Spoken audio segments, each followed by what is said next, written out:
Today's video is about scaling up Benchy to become a more useful bird feeder. So I'm calling this one Benchy Mc Bird Feeder. So the idea is that you take your Benchy file, you scale it up a bit. I scaled this one up. I extruded the top section a bit more to help it hang better. Then you can drill a hole through the top, right where the chimney part, under the lip of the chimney here. And then by taking a coat hanger, you can make a hanger for it. And I made a hanger for it using about half the coat hanger, and the other coat, half of the coat hanger, I used to create a bracket to hang it outside a window.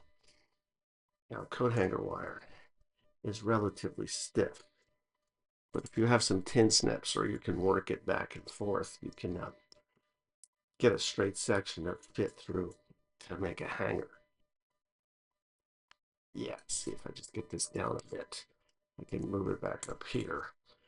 Yeah, and I've done several scale of this, different types. This one is the largest Benchy I've ever made. It's literally about a foot long, and had issues with printing on air at the top, and it was so heavy, this one fell out of the window. I tried it again with a scaled up glow in the dark model. That one managed to fall out of the window. That one broke in half, whereas the super large one, it just got dented a bit in the front, so it was way sturdy. But these things, they take up a fair amount of filament, so I think a scaled down version, maybe I don't know, 300%, um, would work. And if I could get this coat hanger wire to behave, just gotta work it back and forth a bit until it breaks off.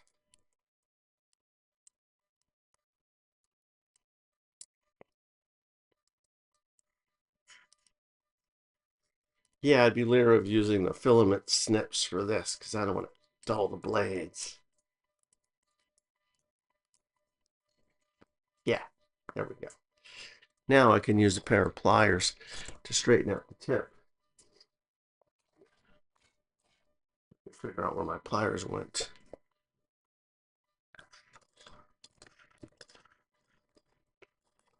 Yeah, there's usually pliers around in the tool sets.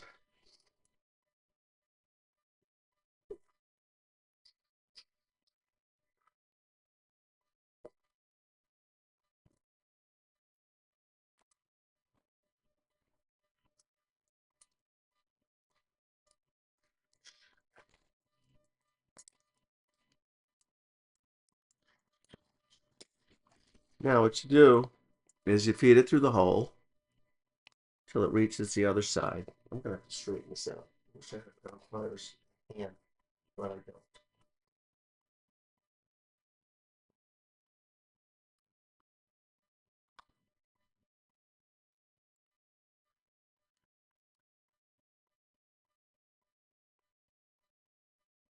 I think the pliers are in the other room. I should just go get them.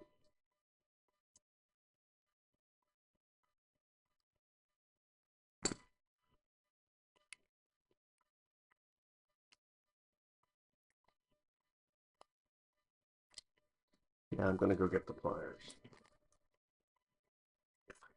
Just not having it.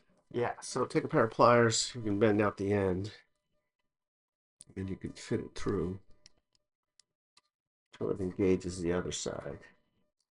Now, if you push this through, you can push it so that a third is showing one end, 2/3 on the other, and fold it upwards.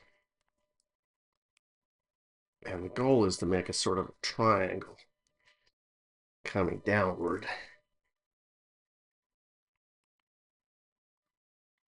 with the top section that can attach to the top part of the feeder. And if you bend these in, you can tape them down using duct tape. This black gaffer tape that I have. And what you do is tape the ends down.